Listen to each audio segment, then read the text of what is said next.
Ito ang Wow Trending. Hindi uubra at wala ng kwenta kung sasali pa ulit ang Pilipinas sa ICC. Ito ay matapos na magkaroon ng issue sila si Vice President Sara Duterte at Martin Tambaloslos Romualdez. Basa na ang plano ni Tambaloslos at iba pang congressman at kabilang na dito ang sabakuin na si Dilima. At balita pa nga na 15 million daw ang binayad kay Ragos para bumaliktad at mag-recant.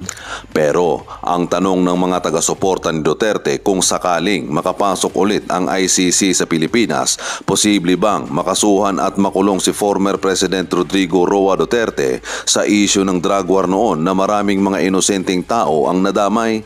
Dito may malinaw na pahayag si Attorney Harry Roque at ang komento ng mga netizen. Maraming salamat Attorney Harry Roque sa maayos na pagpapaliwanag tungkol sa ICC. Dapat kasi na firm and direct to the point ang mensahe ng presidente para hindi magkaroon ng haka-haka ang mga mamamayan. Ganun pa man, maraming salamat po.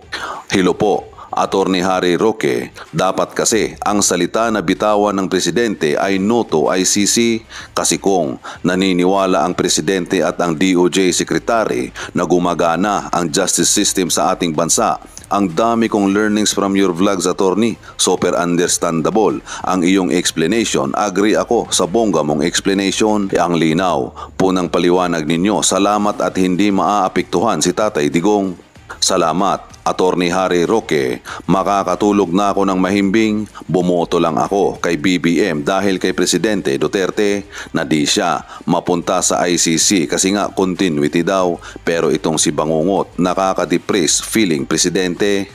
Matalino, si ex-president Duterte, hindi siya presidente ko pero sinusuportahan ko siya dahil puso at buhay niya ay nasa Pilipino, hindi katulad ng presidente ko na ang balls niya ay nasa kanyang asawa. Attorney, si Tambaloslos piling presidente na po, walang mangyayaring pagbabago kung puro pamumulitika lang ang nasa gobyerno. Kung ayaw na nilang umalis sa Malacanang, may chance pa sila ipakita sa taong bayan.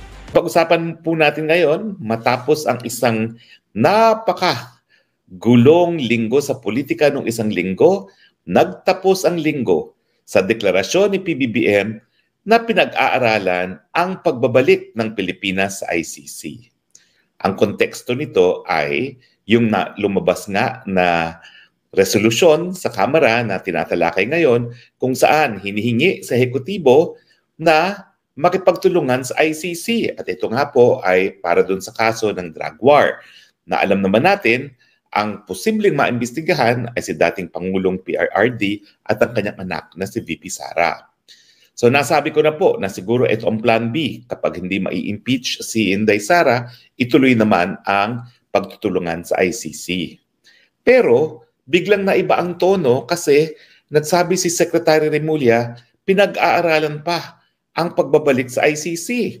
Alam niyo po, dalawang bagay yun ha. Yung pagtutulungan sa investigasyon at yung pagbabalik sa ICC. At ngayon, ang sinabi ng ating PBBM, bagamat sinabi nga niya na talagang may mga question sa jurisdiction ng ICC dahil gumagana naman ang ating hukuman na nagpapatunay na tutol pa rin si PBBM sa paglilitis kahit kaninong Pilipino doon sa ICC. Maski na ito ay tungkol sa drug war. Pero ganun pa man, tinapos niyang interview niya sa pagsasabi na pinag-aaralan pa sa ngayon ang pagbabalik ng Pilipinas sa ICC. Na siya ring sinabi ni Justice Secretary Remulla na para bagang sintunado naman dun sa hinihingi ng Kongreso na makipagtulungan. Okay. Alam niyo po, hindi sila nagbubuhat ng sariling bangko pero ako lang po yung Pilipino na admitted doon sa tinatawag na list of counsels ng ICC. Kami po yung mga abogado na po pwedeng humarap sa ICC. At sa ngayon po, kahit sa isang palang Pilipino, ako dyan sa listahan na yan. Linawin po natin, bakit po sinasabi natin na hindi po pwedeng litisin si dating Presidente Rodrigo Roa Duterte ng ICC? Kasi nga po, tayo po ay bumitiw na sa ating pagiging miyembro ng ICC.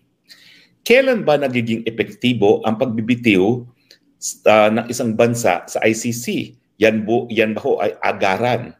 Hindi po. dahil nung naunang kaso ng Nicaragua versus US, nung dinimanda ng Nicaragua ang US dahil pinapatay niya yung mga gobyerno ng Sandanista na tingin ng Amerika ay mga komunista, ang sabi ng hukuman, hindi ka pa pwedeng umalis ng ura-urada. Kinakailangan magbigay ka ng sapat na panahon. Now, dahil po sa ruling nito ng Nicaragua versus US, nagkaroon ng provision sa ICC. Oo, po pwedeng umalis ang kahit sinong bansa sa ICC, pero yan po ay magiging epektibo matapos ang isang taon. Matapos mo i-deposito yung iyong instrument of ratification. Sisimplihan lang natin ang mga dates. Tayo po ay nag-deposit ng instrument of ratification na tayo bumibitiw na sa ICC 2018. Sa madaling salita, hindi po yan epektibo right away. Naging epektibo po yan ng 2019. Ngayon, meron din provision na sa ICC Rome Statute na yung pag-alis ng isang miyembro ay hindi maapektuhan yung mga bagay-bagay na nasa ilalim na ng cognizance ng hukuman. Ano ibig sabihin ng cognizance? Ito yung mga bagay-bagay na meron ng jurisdiction ng hukuman. Dahil pag meron ka ng jurisdiction, hindi mo na matatanggal yung jurisdiction na yan maski ikay umalis pa sa hukuman. Ang tanong, noong 2018 kasi, na dahilan na tayo umalis, nagkaroon ng preliminary examination ang prosecutor. Pero iba po ito sa preliminary investigation. Ang preliminary examination po, informal. Tanging prosecutor lang ang gumagawa nito, wala pang kahit anong partisipasyon ang hukuman. Ngayon, kailan ba nagkakaroon ng kauna-unang pagkakataon na partisipasyon ng hukuman? Kaiba po kasi ang ICC. Nung dinadraft nila yung tratado na yan, nagrereklamo yung mga Amerikano. Napakamakapangyarihan naman itong prosecutor nito. Wala siyang mandato galing sa taong bayan kasi mga Amerikanong prosecutors po hinahalal. And yet, napakamakapangyarihan. Po pwedeng magpakulong ng isang nakaupong presidente. So para maengganyo ang Amerika na sumali sa ICC pero hindi pa rin siya naengganyo, lahat ng gawain ng prosecutor kinakailangan aproba ng korte mismo. At yung sangay ng hukuman na mag-aaproban sa lahat ng gagawin ng prosecutor, ang tawag doon, pre-trial chamber. Ang tanong, number one, may karapatan ng mga bansa umalis ng ICC. Pangalawa, ito epektibo, hindi ura-urada, kung hindi matapos ang isang taon ng pag-deposit ng instrument of withdrawal. So, pangatlo, maski ikaw'y bumitiw, yung mga batay-bagay na meron ng cognizance ang hukuman ay magpapatuloy. Kailan magkakaroon ng cognizance o kailan nagkaroon ng jurisdiction ng hukuman? Ito ba'y sa preliminary examination na wala pang partisipasyon ng hukuman o ito ba yung sa pagsimula ng preliminary investigation dahil ito, kaunang-unang pagkakataon, ayon na rin sa Rome Statute, humihingi na ng permiso ang prosecutor para nga mag-proceed sa preliminary investigation. Nagkaroon na po ng kaso dyan, yung Burundi na umalis din. Kaya lang, ang nangyari, yung piskal, yung prosecutor, humingi ng leave para mag-preliminary investigation doon sa loob ng isang taon matapos mag-deposit ng instrument of withdrawal. So ang sabi ng hukuman, meron ng jurisdiction ang hukuman kasi yung request for pre-trial, for preliminary investigation, sa loob ng isang taon pagka-deposito ng instrument of ratification. Ganito bang nangyari sa Pilipinas? Hindi po. 2018 tayo nagbitiw. 2019 naging epektibo. 2021, 2 years later, tsaka humingi ng permiso ang prosecutor para mag-proceed sa preliminary investigation. 2022, binigyan ng permiso.